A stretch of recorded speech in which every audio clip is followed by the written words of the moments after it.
Hey guys, and welcome to a battle between the High Elves, led by myself and Imric, up against Flow 3000, the forces of the Lizardmen, and a Slann Mage Priest of Life. Let's hop in here and have a little test out. So this was my first game since the DLC drop, so I definitely wanted to showcase and try out a few of the new High Elf units. But for the front line, we've gone pretty basic. On either flank, we have some cheap and cheerful spearmen, and dotted around to the flanks, we have Lothran Seaguard, as well as a couple in reserve. In the front line, here is our first new unit, which is the Silverin Guard, who are relatively cheap for what they do. They come with a whopping 75 armor. They also have a decent amount of resistance, kind of 30% magic resistance, and expert charge defense really helps out. These guys hold for an absolute eternity, so we have two of those dotted in the front line. So relatively wide and defensive formations so far, and that's because in the back lines, not only do we have Lothran Seaguard, as well as some cheap and cheerful archers, the main punch of this force comes from the Talons of Tor Kalidar, which probably butchered that pronunciation quite a lot, but these guys are the regiment-renowned light armoured archers, which are a new unit. Not only do they do fire damage, but they also imbue flammable onto any enemy they hit, plus 22% weakness to fire damage, combined with their own fire shots is pretty nice overall. But when you put on top of that the Everqueen's Court Guard, regiment-renowned Sister Avalon, who do fire damage, you can burst down creatures so goddamn quickly.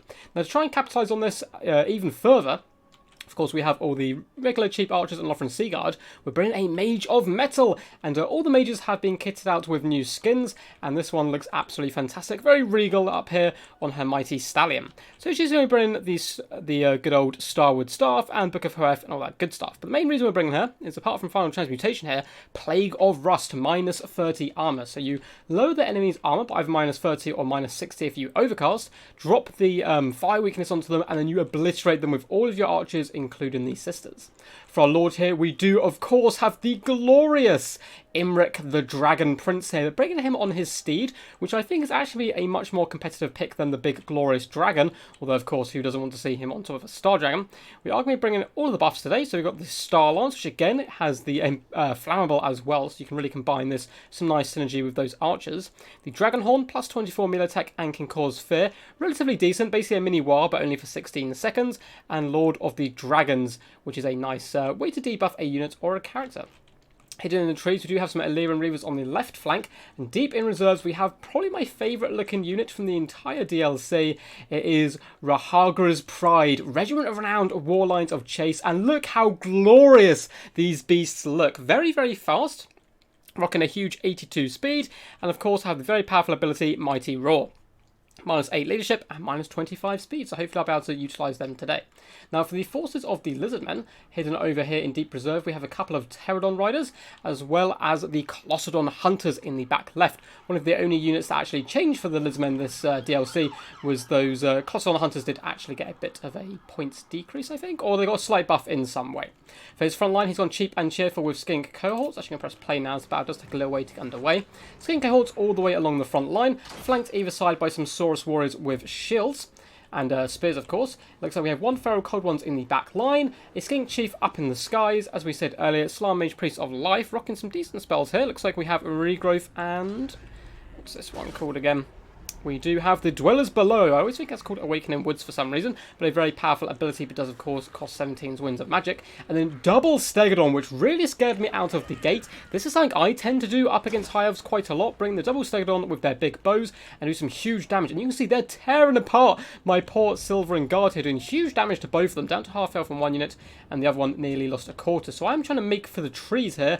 In hindsight, it's probably better to advance straight at the enemy, as of course I am offering up my flanks here, and every single bolt that comes down is just tearing apart multiple High Elves. You can see all of the corpses here missing their torsos, unfortunately. But we are making for the trees anyway, try and minimise the damage. So I was a little bit scared of getting my Sisters of Avalon picked off by these long-range bolt throwers, as they're one of my best picks for taking down these mighty and majestic beasts. So I'm going to be advancing through the trees here. Imric, of course, leading the way on his mighty stallion. I'm really happy to see him with his lance as well. I'm happy they didn't kind of chicken out and bring him a sword or anything like that. The Rahagra's Pride has pushed up slightly further down the flank, waiting to try and get on top of the opponents. I don't want to charge them into the Saurus, but hop on top of Skinks, get some really fantastic value, especially that raw. Skinks, of course, don't have the greatest leadership in the world, just being tiny little lizards. We have managed to get for the majority into the forest now, minimising the damage that we do take. We took a little bit of a pounding on the way in, unfortunately, on some of our flashy and shiny new units. So I did notice my opponent had left this Stegodon slightly out of position here. He's also very tired, poor fellow. Has been carrying around those skinks for a little while so far. Looks like Colossal Hunters did actually try and hunt down my Illyrian Reavers, so he pulled them back, but I'm well aware of these painful skirmishes in the back line, so it could cause me a load of problems. So noticing the Stegodon is out of position, we're actually going to advance out of the forest a little bit early here to try and catch him with our little fire trap, coming in with the Sisters and the new Archers. Imric as well leading the lines here as the Mage of Metal darts forward.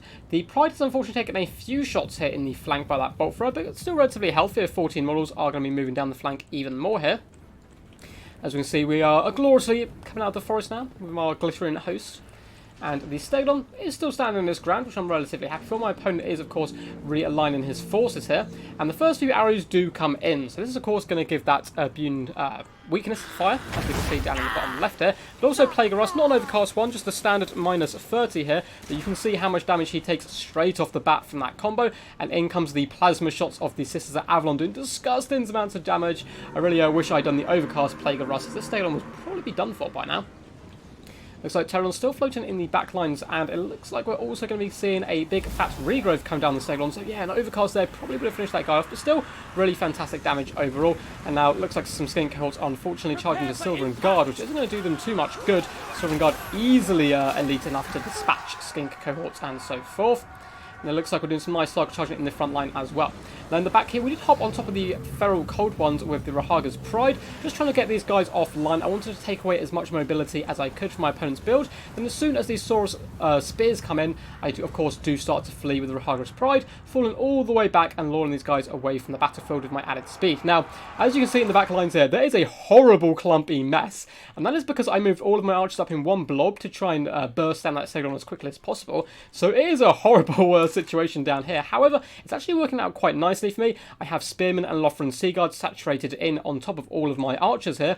Illyrian Reavers have darted back as well as Imric, so we should be able to clear up these Pterodon Riders. You can see some of them going down already. And I have so many cheap and cheerful range units that we're managing to crossfire with a couple units of Lothran Seaguard here as well, which will easily be able to pull down the very lightly armoured skirmishers here. So a bit of a mess in the back line, but once again, Spearmen pulling down Colossal Hunters effectively, and Imric getting in here and easily slaying everything he touches. Up to 3 kills here as he does start to drag down more and more of the Pterodons. So not too bad in the back line here. My opponent makes a really good play here, dropping a banishment on all my blobbed up forces. Look at the huge amount of damage he is getting here, which is really bad, but obviously played by me. Need to realign my forces after that initial failed assassination attempt on the Stegodon. It looks like there's also the other spell coming down. I did some okay damage, but we are going to be able to escape with most of our troops for the most part. Now in the front line, you can see Spearmen holding back multiple troops there, and the Silvern Guard on the front line up to 53 kills and holding back 3 units of skink cohorts is some fantastic value. Imric is going toe-to-toe, popped Lord of the Dragons down on the Stegodon, but unfortunately I'm going to have to retreat as Saurus Spears do start to hunt down the Dragon Prince himself. We are now putting a overcast Plague of Rust onto that Slar Mage Priest of Life, and you can see him taking huge burst damage. And in the back line, here comes the returning Rahagra's Pride. And I was considering going after the Slar Mage Priest, but with this very juicy set of skink cohorts here, we are going to come bundling in here, roaring victorious and tearing apart so many skinks. We're also going to be dropping at the Mighty Roar, lowering the leadership, and at the same time lowering the speed here of this Slarn, who's desperately trying to escape, but still taking huge missile fire to the back there. As you can see, the skinks are all starting to waver now due to the Rahagra's Pride intervention, and it looks like the Slar Mage Priest is going to be running for the hills. He's broken, so I simply take the Pride here, disengage from this main combat as it's already basically won here by these very loyal and hard-working Silvern Guard, and we're going to chase down this Slarn until he does indeed shatter. Now the back lines is still a complete flustercluck, as Stegodon does drop through the back lines, and it's a little bit of a mess, but that's why we've brought Imric, okay? He's actually been used quite defensively this game, just hunting down at the big beasties where we can to protect that back line. Getting in a few pokes, he's helping to rout this Stegodon, and as I said previously, we have so many cheap and cheerful range units, we can simply crossfire the Colossal Hunters down, and they can't really get too much fantastic value. Now for the main line, it looks like the Saurus have finally pushed through, and the Saurus came to assist the Skinks. They did some good work. The Spearmen are holding okay here. And Silvern Guard, honestly, a really fantastic unit overall in my opinion. Rahagra's Pride has popped back to help assassinate some Skinks. They are getting very low, however, they're pretty glass cannon, but up to 68 kills is very impressive. Looks like an overextended Plague of Rust has popped down on the Stegodon as he does once again try and charge into the back line. We've weakened him with the fire damage though, and in comes Imric, the glorious Dragon Prince Lord, Of course, bam, bam, a little poke in the tail there. Just going to be pulling the Stegodon down rather quickly. You can see how quickly its health dropped there, taking some massive damage.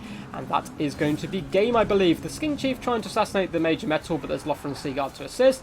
And there's a few dotted resistance of Saurus and Skink, but my opponent does wisely in the end retreat. Overall, super fun game though. Hope you did enjoy a showcase of some of the new units. So let's do a tiny bit of a breakdown. First and foremost, actually, massive shout out to Flow 3000 for playing the game. It was really good fun and very well played. I like his build. I see this Skink kind of heavy build with the Stegodons quite often. You can see them getting some great kills as well. Now, for the High Elves, what impressed me the most in this build, I actually quite like Imric. I think he's very expensive on top of his dragon and possibly not worth it, but on horse, he's certainly a good lord to have, darting around the back and hunting down those big beasties, which can often push through the High Elf line and plague them quite badly.